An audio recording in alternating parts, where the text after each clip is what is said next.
వేసింది. ఈ విధంగా పచ్చిగా అబద్ధాలు చెప్తే ఎట్లా అధ్యక్ష? మొత్తం వైస్ ఛాన్సలర్లు 30 మందిని వేస్తే అందులో దళితులు 4 వేసింది కూడా ఇలా కేసీఆర్ గారి ప్రభుత్వం. అంతేకాదు వారు ఏం మాట్లాడుతున్నారు? మొత్తం కూడా 3 లక్షల మంది ఆనాడు ఐటీ ఉద్యోగస్తులు ఉంటే ఇవాళ 10 లక్షల మంది ఉద్యోగులు వచ్చింది. ఎట్లా వచ్చింది అధ్యక్ష? హైదరాబాద్ నగరంలో స్కిల్ డెవలప్మెంట్ చేసి టాస్క్ ఓపెన్ చేసి మొత్తం ఇలా ఐటీ హబ్ తీసుకొచ్చి మొత్తం కూడా ఇలా భారతదేశంలోనే 58,000 కోట్ల సంబంధించిన ఇవాళ ఐటీ ఉన్నట్లయితే 2.5 లక్షల ఐటీలకు పెంచింది ఇలా గత ప్రభుత్వం కాదా అధ్యక్ష? అదేవిధంగా వారు చెప్తున్నారు. నేను అడుగుతున్నాను ఇలా, అందుకే మేము ఇట్లా చేస్తున్నామని చెప్తున్నారు. ఎందుకు మేము అడుగుతున్నాం? ఇవాళ విద్యాశాఖ మంత్రిగా ముఖ్యమంత్రి ఉన్న తర్వాత ఎందుకు 1053 స్కూల్స్ బంద్ అయినాయి? ఎందుకు 2 లక్షల మంది విద్యార్థులు డ్రాప్ అవుట్ అయినారు? ఎందుకు కూడా ఒక్క ఫ్యాకల్టీని కూడా యూనివర్సిటీలో రిక్రూట్ చేసిండ్రా? ఇలా మీరు చెప్పినట్టు 3,000 రూపాయలకు పెంచిండ్రా? చిన్న చిన్న ఏదో చేసేసి అదే గొప్పగా చేసిన చెప్పుకుంటే కష్టం అధ్యక్ష. అదే కాదు ఇలా ఈ యొక్క జూనియర్ కాలేజీలు, డిగ్రీ కాలేజీలు, యూనివర్సిటీలు, పాఠశాలల్లో ఉన్న డ్రాప్ అవుట్సే కాకుండా ఇవాళ న్యూ ఎకనామిక్ పాలసీ తీసుకొచ్చిన పివి నరసింహరావు గారికి అనుగుణంగా ఆ తర్వాత టెక్నికల్ ఎడ్యుకేషన్ పెంచాలని చెప్పేసి రాజీవ్ గాంధీ యొక్క ఆశలకు అనుగుణంగా భారతదేశంలో 1980 తర్వాత అనేక ప్రైవేట్ యూనివర్సిటీస్ కానీ ప్రైవేట్ విద్యా సంస్థలు వచ్చినాయి. ఏం చేసింది అధ్యక్ష? ఆనాడు వైఎస్ రాజశేఖర రెడ్డి గారు వీళ్ళందరూ పేద పిల్లలు ఉన్నారు, గవర్నమెంట్ స్కూళ్ళలో ఇవ్వలేకపోతున్నాం, ప్రైవేట్ వాళ్ళలో ఉన్న వాళ్ళకు కూడా మేము ఇవ్వాలని చెప్పేసి వాళ్ళు ఇస్తే దానికి అలా 8,000 కోట్ల బకాయిలు ఉన్నాయి. ఇవాళ స్కూల్లో ₹1 కూడా ఇవ్వలే. ఈ 15 నెలల్లో జూనియర్ కాలేజ్ అధ్యక్ష మీ యొక్క వికారాబాద్ జిల్లా నుంచి వెళ్ళి ఇవాళ వాళ్ళని పిలిపించండి అధ్యక్ష. ఆ కాలేజీలు ఎవరు పెట్టుకున్నారు అధ్యక్ష? ఇవాళ అత్యంత పేదవాళ్ళు డిగ్రీ చేసి పీజీ చేసి 5-6 మంది కలిసి జూనియర్ కాలేజ్ డిగ్రీ కాలేజీలు పెట్టుకుంటే వాళ్ళు ఇవాళ 15 నెలల నుంచి ఒక పైసా ఇవ్వలేకపోతే కరెంటు బిల్లు కట్టలేక మొత్తం కూడా ఇబ్బంది ఉన్నారు అధ్యక్ష. అంతేగా అధ్యక్ష? నేను పదే సార్ నేనేం సబ్జెక్ట్ పోతలేను సార్. దయచేసి వాస్తవాలు మాట్లాడమని కోరుతా ఉన్నాను అధ్యక్ష. వాస్తవాలు మాట్లాడమని. బకాయిలు ఎప్పటికీ అధ్యక్ష? వారి ప్రభుత్వ హయాంలో ఉన్న బకాయిలు అధ్యక్ష. ఇది సంవత్సర కాలంలో ఉన్న బకాయిలు కావు. వారి సంవత్సరంలో 5 సంవత్సరాల పాటు బకాయిలు ఇవ్వకుండా పెట్టింది ఎవరితో? పాపమంతా మా పైన వేసి మాట్లాడితే ఎట్లా అధ్యక్ష? ఈరోజు మేము చెప్తా ఉన్నాం అధ్యక్ష, జూనియర్ కాలేజీకి సంబంధించి డిగ్రీ కాలేజీకి సంబంధించిన బకాయిలు 1 సంవత్సరంలో కూరుతాయి అధ్యక్ష, కోట్లాది రూపాయలు. వారికి తెలిసి విషయాలు ప్రక్కదారి పట్టకుండా వారికి తెలిసిన అంశాలు కూడా ఏ సంవత్సరంలో బకాయిలు నేను చెప్పమన్నాడు అధ్యక్ష. ఏ సంవత్సరం నుంచి బకాయిలున్నాయి? ఏ సంవత్సరం నుంచి బకాయిలున్నాయి? ఈ 1 సంవత్సరంలో బకాయిలు ఉన్నాయి అధ్యక్ష. బకాయిలకు సంబంధించిన అంశం విషయంలో కానీ ఈరోజు ఏమన్నారు? దళితులకు సంబంధించిన ఒక బడుగు వర్గాలకు సంబంధించిన ఉస్మానియా విశ్వవిద్యాలయం వినకుంటే ఎట్లా అధ్యక్ష? తప్పుదారి పట్టించినట్టు మాట్లాడుతూ ఉంటారు. ఈరోజు మేము చెప్పేది ప్రస్తావన చేసినప్పుడు ఎక్కడైనా ఇఫ్ రికార్డ్స్ కరెక్ట్ లేకుంటే మేము స్ట్రేట్ చేసుకోవడానికి ఖచ్చితంగా ముందుంటాం. కానీ వాస్తవాలకు దూరంగా మాట్లాడే కర్మం చేయకుండా ఈరోజు మేము చెప్తా ఉన్నాం, గుండె మీద చేసుకొని చెప్తా ఉన్నాం, మీ ఇంజనీరింగ్ కాలేజీలు నడుస్తా ఉన్నాయి, మీ ఇంజనీరింగ్ కాలేజీలు నడుస్తా ఉన్నాయి. ప్రభుత్వ పరంగా నడిచే ఇంజనీరింగ్ కళాశాలలు మీతో పాటు ఈక్వల్ స్టాండర్డ్స్ తో నడపాలనే ఉద్దేశంతో నడుపుతా ఉన్నాం. మీకంటే మెరుగైన రీతిలో రేపు నైపుణ్యాన్ని పెంచి మీ ఇంజనీరింగ్ కాలేజ్ కంటే మెరుగ్గా నడిపించే కార్యక్రమం కార్యాచరణ తీసుకుంటాం అధ్యక్ష. We will take you as our competition. మీ ప్రైవేట్ ఇంజనీరింగ్ కాలేజీలను కాంపిటీషన్ గా తీసుకుంటాం. మా ప్రభుత్వ ఇంజనీరింగ్ కళాశాలలో చదువుతా ఉన్న విద్యార్థులు సరి సమానంగా ముందుకు తీసుకెళ్లే కార్యాచరణ తీసుకుంటాం సార్. అది కాదు సార్, ఈ రోజు మేము చేస్తా ఉన్నది నైపుణ్యానికి సంబంధించి చెప్పండి 2 అంశాలు. మీకున్న అనుభవాన్ని గురించి చెప్పండి. నైపుణ్యం ఇది కాదు, ఈ విధంగా తీసుకెళ్లే కార్యాచరణ తీసుకుంటామని. ఈ విధంగా కాకుండా ఒకటే తరఫున ప్రభుత్వంపై బురద జల్లే కార్యక్రమం చేయొద్దని చెప్తా ఉన్నాం అధ్యక్ష. సలహాలు ఇవ్వండి, సూచనలు ఇవ్వండి, అన్నిటికి సంబంధించి రికార్డ్స్ ఉన్నాయి అధ్యక్ష. 14 నెలల నుంచి వీలున్నంత వరకు బకాయిలు చెల్లించే కార్యక్రమం కానీ వారు పెట్టిన అనేక సందర్భాల్లో పెట్టిన బకాయిలు కానీ ఈరోజు ఆఖరికి చెప్తామా దామోదర్ రాజార్స్ గారు ఆరోగ్యశ్రీ పరంగా ఉన్న బకాయిలను కూడా పూర్తి స్థాయిలో బకాయిలు ఈరోజు సంవత్సరంలో ఇచ్చింది కాదు. సో ఇవన్నీ పేరుకపై ఉన్నాయి అధ్యక్ష. ఒకటి తర్వాత ఒకటి ఒక ప్రణాళికబద్ధమైన ఫిజికల్ డిసిప్లిన్ తీసుకొచ్చి చేసే ప్రయత్నంలో ముందుకు సాగుతున్నాం. ఇది కాదు మీరు ఈ విధంగా చేయండి, గొప్ప అనుభవం ఉంది, 10 సంవత్సరాలు వారు ప్రభుత్వంలో ఉన్నారు, ఆ విధంగా చేయమని చెప్పండి సార్. చేసే దానికి మేము పెద్ద హృదయంతో ముందుకు కూడా వెళ్తాం. అధ్యక్ష, వారు శ్రీధర్ బాబు గారు సంతోషం వారు అడిగినారు డీటెయిల్స్ గా ఏ సంవత్సరంలో ఎంత ఉందని చెప్పేసి. 2014లో తెలంగాణ ఏర్పడినాడు 1508 కోట్ల రూపాయలు బకాయిలు ఉన్నాయని చెప్పేసి బట్టి విక్రమార్క గారు గత అసెంబ్లీ సెషన్స్ లో ఇచ్చారు. ఆ తర్వాత ఈనాడు ఆ 1500 కోట్లతో పాటు ప్రతి సంవత్సరం 2000 నుంచి 200 కోట్లతో ఈ గత 9 సంవత్సరంలో గత ప్రభుత్వం ఆర్థిక శాఖ మంత్రిగా హరీష్ రావు గారు, అంతకుముందు రాజేందర్ గారు, కేసీఆర్ గారి నాయకత్వంలో 18,500 కోట్ల రూపాయలు మనం ఈ యొక్క పెండింగ్ బకాయిలను ఇచ్చిన అధ్యక్ష. వారు అడిగినారు 2019-20లో 40 కోట్లు ఉన్నాయి, 2020-21లో 200 కోట్లు ఉన్నాయి, 2021-22లో 379 ఉన్నాయి, 22-23లో 2100 ఉన్నాయి. ఆ తర్వాత మీరు వచ్చిన తర్వాత మళ్ళీ ఒక 2,500 8,000 కోట్ల రూపాయల బకాయిలు ఉన్నాయి. ఇవాళ ఈ బకాయిలు ఉన్న వాళ్ళలో అనేక స్టేక్ హోల్డర్స్, విద్యార్థులు గాని ఫ్యాకల్టీ గాని 6 నెలల నుంచి సంవత్సరాల నుంచి జీతాలు రాకుండా ఉన్నారు. మొన్న అక్బరుద్దీన్ సాబ్ కూడా అడిగినారు. వారి యొక్క పరిస్థితి చూసినట్లయితే బాహర్ షేర్వాణి అందర్ పరేషాని. సితారా సినిమాలో శరత్ బాబు ఉంటాడు అధ్యక్ష, కోట్ వేసుకొని ఉంటాడు, కానీ లోపల మొత్తం కూడా చినిగి ఉంటాయి. ఇవాళ మీరు ఈ విధంగానే ఉన్నట్లయితే మొత్తం కూడా ఇవాళ 8,000 కోట్ల రూపాయలు 15 నెలల్లో 1 రూపాయి కూడా ఇవ్వలేదు. ఎస్సీ ఎస్టీకి సంబంధించిన 30-40 కోట్లు ఇచ్చింది తప్ప ఇవాళ 8,000 కోట్లు లేకపోతే తెలంగాణ బిడ్డలు, తెలంగాణ నిరుద్యోగులు, తెలంగాణ డాక్టరేట్స్ పెట్టుకున్న ఈ కాలేజీలు కానీ, జూనియర్ కాలేజీలు కానీ, డిగ్రీ కాలేజీలు కానీ అన్ని మూతపడతాయని మీకు విజ్ఞప్తి చేస్తున్నాం. బట్టి విక్రమార్క గారు దయచేసి దఫాలుగా విడతలుగా ఇవ్వాలని చెప్పి కోరుతున్నాం. వారు చెప్పింది అవాస్తవం ఒకటే. ఒకవేళ విద్యాశాఖ మంత్రి గారు విద్యాశాఖ బ్రహ్మాండంగా పనిచేసినట్లయితే ఎందుకు 2 లక్షల మంది డ్రాప్ అవుట్ అవుతారు? ఎందుకు 1,053 స్కూల్స్ బంద్ అవుతాయి? ఎందుకు మొత్తం కూడా 1 రూపాయి కూడా బకాయియ్యారు? ఎందుకు ఒక్క విద్యార్థి, ఒక్క ఫ్యాకల్టీని కూడా ఇప్పటిదాకా ఎందుకు రిక్రూట్ చేయలే?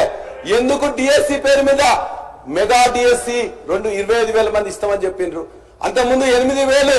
ఇలా డిఎస్సి కాకుండా పబ్లిక్ సర్వీస్ కమిషన్ ద్వారా ఇంతకుముందు రిక్రూట్మెంట్ చేస్తున్నాం. మేము ఇచ్చిన 5,000కు ఇంకో 5,000 కలిపి ఇవాళ డిఎస్సి ఇచ్చేసి మొత్తం మేమే చేసినాం అని చెప్పేసి అంటే ఎట్లా అధ్యక్ష? 55,000 మందికి ఇచ్చినామంటున్నారు కదా. మేము ఇవాళ మీ అందరు కూడా మేము డీటెయిల్స్ పంపిస్తున్నాం. ఈ ప్రభుత్వం చేసింది 5,900. మొత్తం కూడా ఇప్పటిదాకా 55,000 మీరు చెప్తున్న దానిలో 11,000 మాత్రమే ఉద్యోగాలు ఇచ్చిండ్రు. ఇది ప్రాసెస్. ఖచ్చితంగా అంతకుముందు నోటిఫికేషన్ ఇవ్వచ్చు, ఎగ్జామ్స్ కండక్ట్ చేయొచ్చు, రిజల్ట్స్ ప్రకటించవచ్చు. మీకు అదృష్టం వచ్చింది, మీరు మాకు వచ్చింది కాబట్టి చేస్తామంటే అది ఒప్పుకుంటే ఏముంటుంది అధ్యక్ష?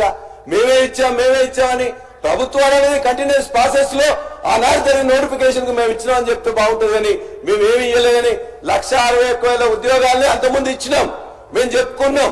ఈ వీళ్ళందరూ కూడా మేము చెప్పుకోలేకపోయినాం. గత ప్రభుత్వం బట్టి విక్రమార్క గారు అన్నారు మేము చెప్పుకున్నాం కాబట్టి ఎమ్మెల్సీ ఎన్నికలు ఆనాడు నేను గెలిచిన ఖచ్చితంగా ఛాలెంజ్ చేసిన. ఈనాడు జనగాంలో నేను గెలిచినప్పుడు కూడా మా వాళ్ళందరూ చెప్పుకోలేకపోయినరు, విఫలమైనరు. అందుకే మేము ఓడిపోయినాం, చేసిన వాటిని చెప్పుకోలేక. కానీ మీరు చేయకుండానే మొత్తం కూడా లక్షలాది కోట్లాది రూపాయలు చెప్తున్నారు అధ్యక్ష. అదే విధంగా అధ్యక్ష, మేము ఇవాళ ఒకవేళ మీరు బాగా చేసినట్లయితే ఇవాళ గురుకులాలు అధ్యక్ష 1000 గురుకులాలు ఉన్నాయి. ఇవాళ వాటి యొక్క పరిస్థితి అధ్వానంగా ఉన్నది. ఒకప్పుడు బ్రహ్మాండంగా వచ్చేవాళ్ళు, ఇవాళ గురుకులాల్లో దరిదాపుగా 83 మంది చనిపోయారు. విద్యాశాఖ సంబంధించిన అనేక విద్యార్థులు స్ట్రెస్ లోనే గాని రకరకాల కారణాల చేత 481 మంది విద్యార్థులు చనిపోయారు.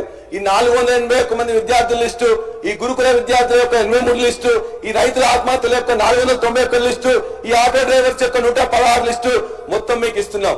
ఇందులో ఒక్కటి తప్పున్నా కూడా మమ్మల్ని క్వశ్చన్ చేయండి అధ్యక్ష.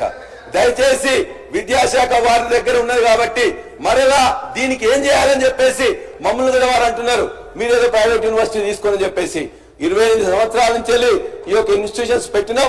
మా దగ్గర మీరు అనేక ఎంక్వైరీస్ చేశారు. విజిలెన్స్ అని, పోలీస్ అని, రెవెన్యూ అని, ఎడ్యుకేషన్ అని అన్నిట్లో కూడా 15 నెలల్లో ఏమన్నా తేలితే మా మీద చర్య తీసుకోండి. అంతేగాని మీరు మేమని కాదు. ఇలా ఖచ్చితంగా ప్రైవేట్ ఎడ్యుకేషన్ అనేది 70-80% ఉంది కాబట్టి దాన్ని కూడా ఖచ్చితంగా రక్షించుకుంటేనే ఇవాళ హైయర్ ఎడ్యుకేషన్ తో పాటు మీరు ఏదైతే టాస్క్ కి భిన్నంగా ఇంకో కొన్ని చేస్తా ఉన్నారో మేము ఆహ్వానిస్తున్నాం. ఏదైతే ఐటీఐలో కొద్దిగా పునరుద్ధరిస్తా అంటున్నారో ఆహ్వానిస్తున్నాం. కానీ అవి చాలా చిన్నది అధ్యక్ష. ఇవాళ విద్యార్థులకు టెక్నికల్ ఎడ్యుకేషన్ లో ఉండే లక్షలాది మంది విద్యార్థులకు ఏం చేయాలని చెప్పేసి ఆలోచించండి. ఒక యూనివర్సిటీలో 50 కోర్సులు పెట్టి ఒక 5,000 మందిని డెవలప్ చేస్తామంటే అది సరిపోదు. కాబట్టి ఖచ్చితంగా ఈ యొక్క విద్యార్థి బాహుళ్యాన్ని మొత్తానికి ఏ విధంగా టెక్నాలజీ పెంచాలని చెప్పి ఆలోచించాలి తప్ప మేము ఒక కాలేజీ పెట్టినాం, ఒక స్కూల్ పెట్టినాం, దీంతోనే అండపిండ బ్రహ్మాండం ఏంటంటే ఎవరు కూడా ఒప్పుకో అధ్యక్ష, అది ఉపయోగపడదు. కాబట్టి విద్యాశాఖ మొత్తం కూడా కుప్పకూలిపోయింది. దాన్ని ఖచ్చితంగా మళ్ళా మీరు మీ యొక్క విద్యాశాఖ మంత్రి గారిని ముఖ్యమంత్రి గారిని కూడా కోరుతున్నాం. ఈ వాస్తవాలను శాంతంగా గమనించండి. తప్పుంటే మాకే ఉన్నట్లయితే మేము మాట్లాడు. మీరు మిమ్మల్ని కలుద్దామంటే కానీ మీ శాఖ వాళ్ళని కలుద్దామంటే కానీ ఎవరు అందుబాటులో ఉండట్లేదు. ఎందుకంటే అంతకుముందున్న సెక్రటరీకి 4-5 పోస్టులు ఇచ్చిండ్రు.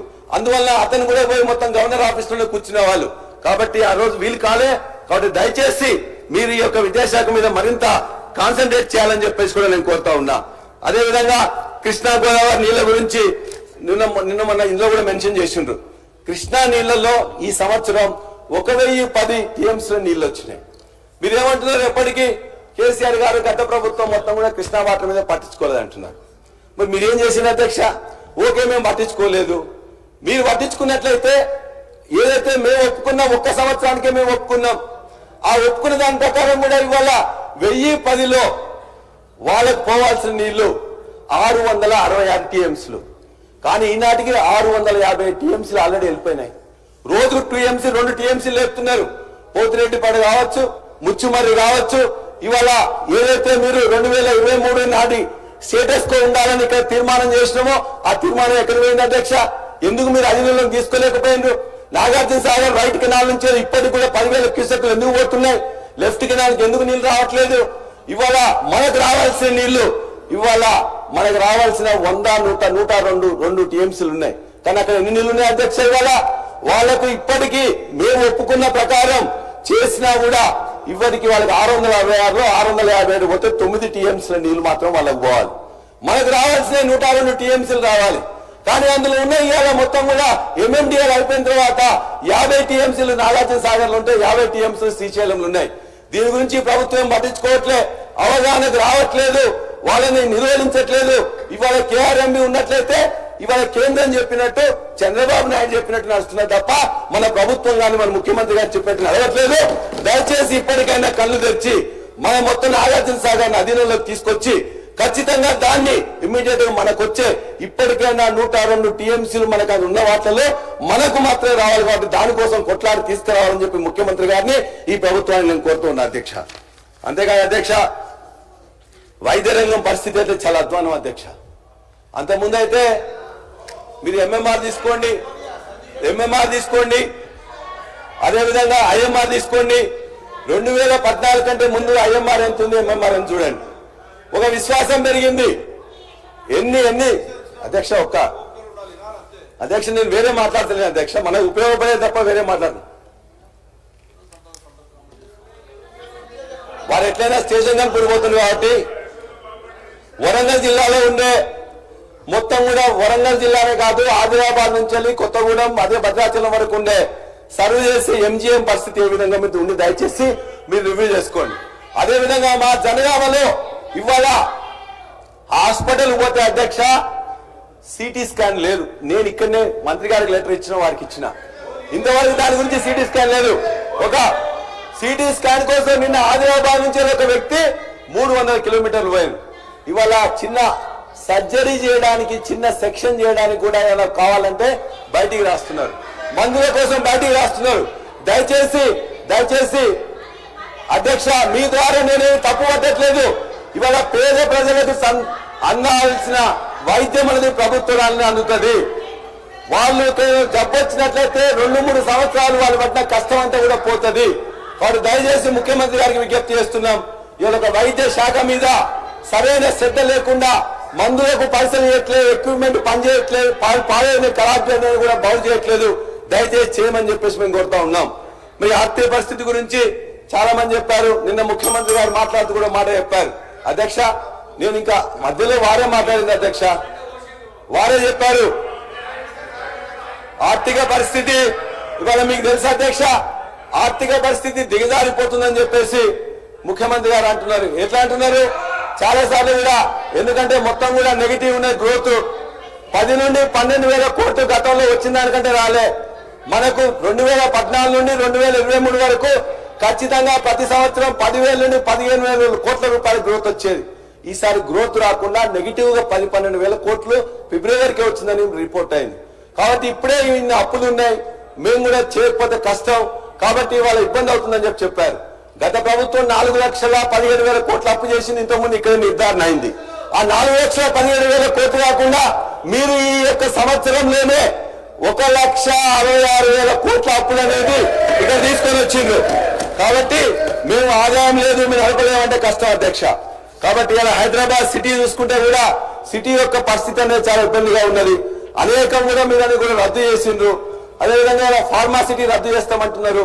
దయచేసి ఫార్మా సిటీని రద్దు చేయకుండా ఆ ఫార్మా, ఎందుకంటే ఇవాళ ట్రంప్ అడ్మినిస్ట్రేషన్ వచ్చిన తర్వాత మన ఐటీ మీద, మన యొక్క ఫార్మా మీద, మన వ్యాక్సిన్ ఇండస్ట్రీ మీద చాలా ఇబ్బంది జరగబోతున్నది. కాబట్టి దీనికి ముందుగానే మనం మేల్కొని హైదరాబాద్ నగరం అంటేనే ఫార్మా క్యాపిటల్, ఇవాళ ఐటీ క్యాపిటల్, ఇవాళ వ్యాక్సిన్ క్యాపిటల్, దాన్ని రక్షించుకోవడానికి చర్యలు తీసుకోవాల్సిందిగా శ్రీధర్ బాబు గారిని, ముఖ్యమంత్రి గారిని కూడా నేను విజ్ఞప్తి చేస్తున్నా. మరలా హైదరాబాద్ లో ఇవాళ వాటర్ ట్యాంకర్లు వస్తున్నాయి. వాటర్ ట్యాంకర్లు మొత్తం కూడా రోజుకి 1000 ట్యాంకర్లు మొత్తం కూడా రోడ్ల మీదకి వస్తున్నాయి. ఎందుకు వస్తున్నాయని చెప్పి దయచేసి ఆలోచించండి. అదేవిధంగా అనేక ప్రాజెక్టులు కూడా మొన్ననే ముఖ్యమంత్రి గారు మాట్లాడుతూ సామాజిక న్యాయం మీద కేసీఆర్, కేటీఆర్, హరీష్ రావు, పల్లా రాజేశ్వరరెడ్డి ఎందుకు ఇన్ఫర్మేషన్ ఇవ్వలేదన్నారు. వారు ముఖ్యమంత్రి గారు 2014లో కొడంగల్ ఎమ్మెల్యేగా ఉన్నప్పుడు, టీడీపీ అధ్యక్షులుగా ఉన్నప్పుడు ఇక్కడే ఉన్నారు అధ్యక్ష. ఆనాడు సమగ్ర కుల సర్వే, సమగ్ర కుటుంబ సంరక్షణ SKS కోసం చేస్తుంటే ఏమన్నారు అధ్యక్ష వారు? ఒకవేళ వారి ఇన్ఫర్మేషన్ మొత్తం కూడా అడుగుతున్నారు. ఇవాళ ఆనాడు ముఖ్యమంత్రి ఇష్టం వచ్చిన ఇన్ఫర్మేషన్ అడుగుతున్నారు. మీరు ఇవ్వకూడదు, బ్యాంకు నెంబర్లు, ఈ యొక్క మేకలు మొత్తం మీద కూడా చెట్లు, చేమలు మొత్తం కూడా అన్ని అడుగుతున్నారు. ఒకవేళ ఇవి అడిగినట్లయితే మీరు ప్రైవసీ యాక్ట్ మీద కేసు పెట్టండి అధ్యక్ష. 5 నిమిషాలు అయిపోద్ది అధ్యక్ష. ప్రైవసీ యాక్ట్ మీద కేసు పెట్టండి. వాళ్ళు చెప్పిందే చెప్తున్నాను, తప్పైతే వాళ్ళు అడగండి. సబ్జెక్ట్ సార్ ఆనాడు SKS మీద మాట్లాడుతూ ప్రైవసీ యాక్ట్ మీద కేసు పెట్టమని చెప్పేసి అన్నారు. అదే విధంగా ఇంకా ఉన్నట్లయితే ఆనాడు ఒక మాట చెప్పిండ్రు, వీళ్ళందరూ అడుగుతున్నారు మెడకాయ మీద తలకాయ ఉన్నోడి ఇన్ఫర్మేషన్ అడుగుతా అన్నారు. మేమేమన్నా అబ్జెక్ట్ చేయలేదు అధ్యక్ష. కులగణన సర్వే చేస్తే మేము ఆహ్వానించినాం, మీరు తీర్మానం పెడితే మేము సపోర్ట్ చేసినాం. మీ కామారెడ్డి డిక్లరేషన్ లో చెప్పినట్టు 6 నెలలుగా చేస్తామన్నారు, చేయలేకపోయిండ్రు. మీరు చేయలేదు ఒకటే అధ్యక్ష. ఏ కులగణన సర్వే నేను హైదరాబాద్ జూబ్లీస్ లో ఉంటా అధ్యక్ష. నాకు జనగాంలో ఇంటికి వచ్చి అడిగిరట. నేను అక్కడే చెప్పిన సొంత ఇల్లు ఇక్కడ ఉంది, నేను రాలేనా. అయినా నా పేరు తీసుకొని ముఖ్యమంత్రి గారు ఈ రకంగా ఇంకా మిగతా అన్ని బయటపడతాయేమని. నాకు బయటపడితే ఏముంటుంది అధ్యక్ష? ఎలక్షన్ పిటిషన్ లోనే చెప్పినాం. మిగతా ఉన్నట్లయితే అధికారం మీ దగ్గరే ఉంది, ఏమున్నది ఏం లేదు మీకు తెలుసుకోవచ్చు. రెండో అంశం, మీరు చేయలేక, ఒక పార్టీని కూడా ఒప్పించలేక, ఒక సంఘాన్ని, ఒక వ్యక్తిని కూడా ఒప్పించలేక మీ కేబినెట్ కూడా మళ్ళా తీర్మానం చేసి మళ్ళా ఇవాళ కులగణన కోసం పోతున్నారు. సంతోషం. మీరు చేసే కార్యక్రమం ఇవాళ అందరినీ ఒప్పించండి. మా పార్టీనే కాదు, మిగతా పార్టీలందరూ కూడా మేము ఖచ్చితంగా సపోర్ట్ చేస్తాం. మీ యొక్క ఎమ్మెల్యేని ఒప్పించండి. మీకు ఎందుకంటే కదా ఎవరు మాట్లాడినా అరెస్ట్ చేయడం, అదేవిధంగా మొత్తాన్ని కూడా ఇవాళ మొత్తం సస్పెండ్ చేయడం, మీ యొక్క సొంత ఎమ్మెల్సీనే ఇది కరెక్ట్ కాదు అని చెప్పేసి అన్నారు. అందుకేనా మీ ఎమ్మెల్సీ కాదు, ఒక్క పార్టీ కూడా దాన్ని సపోర్ట్ చేయలేదు. కాబట్టి మళ్ళా మీరు ఏదైతే మీరు కూడా ఒప్పుకొని ఇలా పెట్టింది కాబట్టి మేమేదో ఒకరో ఇద్దరమో సపోర్ట్ చేసినామో లేదని కాకుండా లక్షలాది మంది కులగణన సర్వేలో ఇంక్లూడ్ కాలే. మీరు మళ్ళా చేస్తున్నారు, సంతోషం. మీరు చేసే కార్యక్రమానికి 42% మీరు తగ్గిందని చెప్పి జనం అంటున్నారు. మేము 56% ఉంటే ఆనాడు 42% బీసీ యొక్క జనాభా.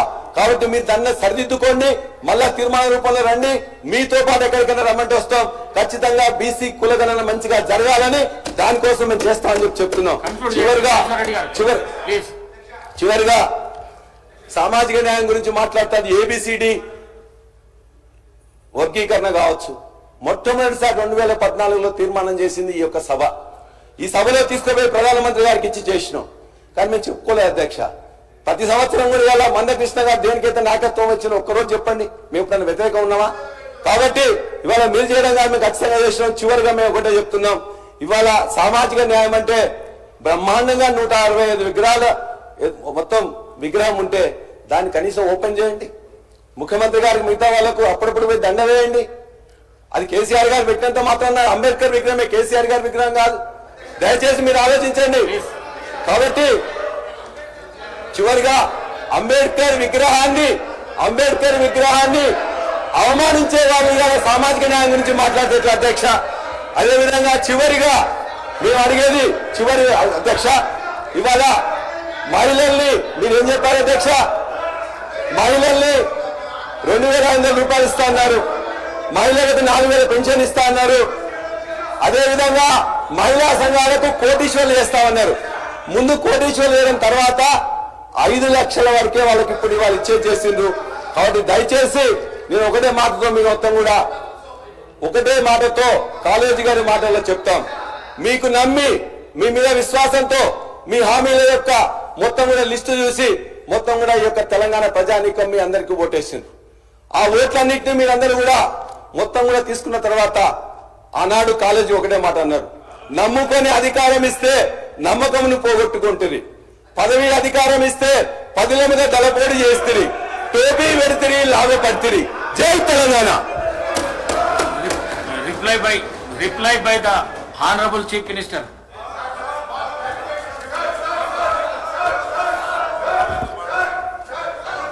గౌరవ మంత్రి గారు. స్పీకర్ సార్, గౌరవ శాసనసభ్యులు పల్లా రాజేశ్వర రెడ్డి గారు నాకు చాలా పాత మిత్రులు. రాజకీయాల్లో రాకముందు నుంచి కూడా నాకు పాత మిత్రులు.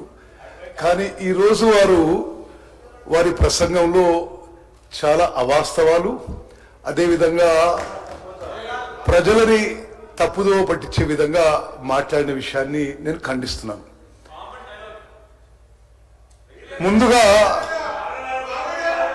ముందుగా మీరు చివరిగా ప్రసంగించిన విషయాల్లో బీసీ కులగణన విషయంలో, అదేవిధంగా ఎస్సీ కేటగిరీ విషయంలో ఎన్నో దశాబ్దాలుగా ఉమ్మడి ఆంధ్రప్రదేశ్ లో ఈ శాసనసభ పాస్ చేసిన తీర్మానం కానీ, ప్రత్యేక తెలంగాణలో శాసనసభ పాస్ చేసిన తీర్మానం కానీ ఎస్సీ కేటగరైజేషన్ అమలు చేస్తుంది ఈ రోజు మా కాంగ్రెస్ ప్రభుత్వం చెప్పి నేను మనవి చేస్తున్నా. సుప్రీంకోర్టు తీర్పుకి అనుగుణంగా justice Shamim Akhtar judicial commission SC categorisation implement చేస్తున్న విషయం మరి ఈ ఘనత మా ముఖ్యమంత్రి గారికి మా ప్రభుత్వానికి దక్కుతుందని చెప్పి నేను మనవి చేస్తున్నా. అదే